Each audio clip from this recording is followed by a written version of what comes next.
The miracle of life begins. A single sperm fertilizes an egg. After only a few weeks, the human form begins to take shape.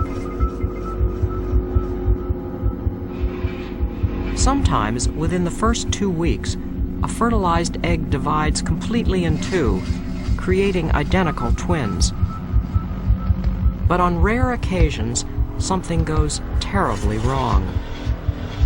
When the egg fails to divide completely, the twins then metamorphose into something abnormal.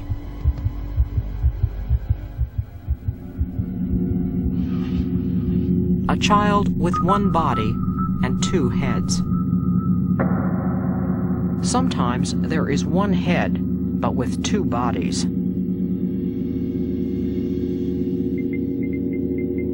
Although they are connected, they sometimes develop into two completely individual personalities. They are called Siamese twins, after the most famous conjoined twins who ever lived.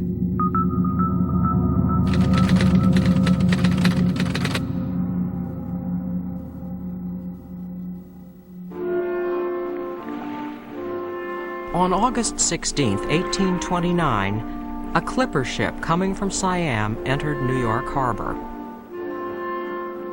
On board were two young men named Chang and Eng.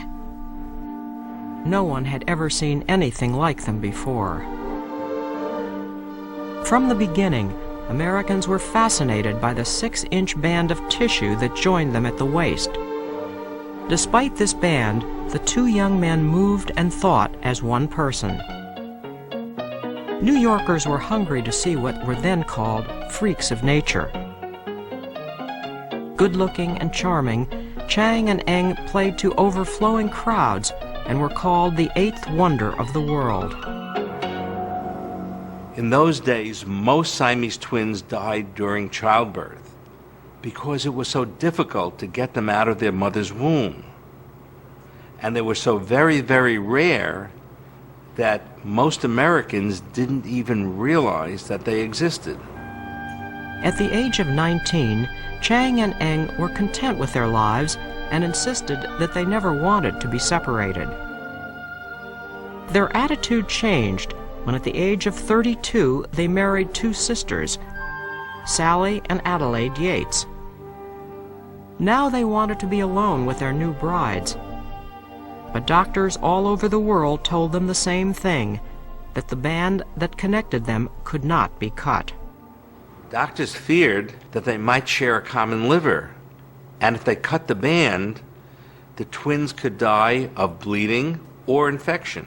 Remember, in those days, they didn't have X-ray machines, and they didn't know what was going on inside the human body. And they weren't very good at surgery, and they didn't know how to prevent infection. In fact, they didn't even know then what caused infection. Even though they couldn't physically separate, they tried to separate their lives. They built two houses, each family living 3 days at a time in each house. Within a year, both wives were pregnant. Eventually, the twins' families increased to 21 children. But after several years, Chang began to drink heavily. The arguments between the brothers became more and more violent, but they still could not find a doctor who would separate them. The twins and their wives were destined to remain connected by their band of skin forever. In 1884, Chang had a stroke and was confined to his bed. Eng had no choice but to suffer along with him. Then one night, Eng awoke to find that his twin brother was dead.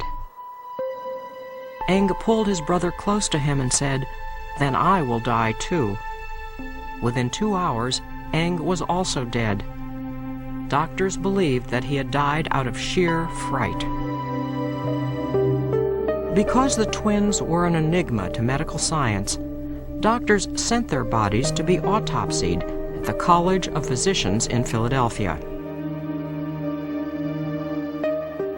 During the autopsy, the doctors found that the twins were two completely separate individuals attached only by a band of scar tissue. And only one vein, a small vein, went from Chang to Eng through that band. They did not share a common bloodstream. So that if Chang got drunk, Eng remained sober. If one felt pain, the other didn't because they had completely separate nervous systems. The autopsy showed that the doctors had been wrong, that the twins could have easily been separated, and that they could have led totally independent lives. Despite their amazing abnormality, Chang and Eng lived to be 63 years old at a time when the average life expectancy in this country was only 39 years. Chang and Eng were laid to rest in a cemetery in North Carolina. In death, as in life, they were linked together forever.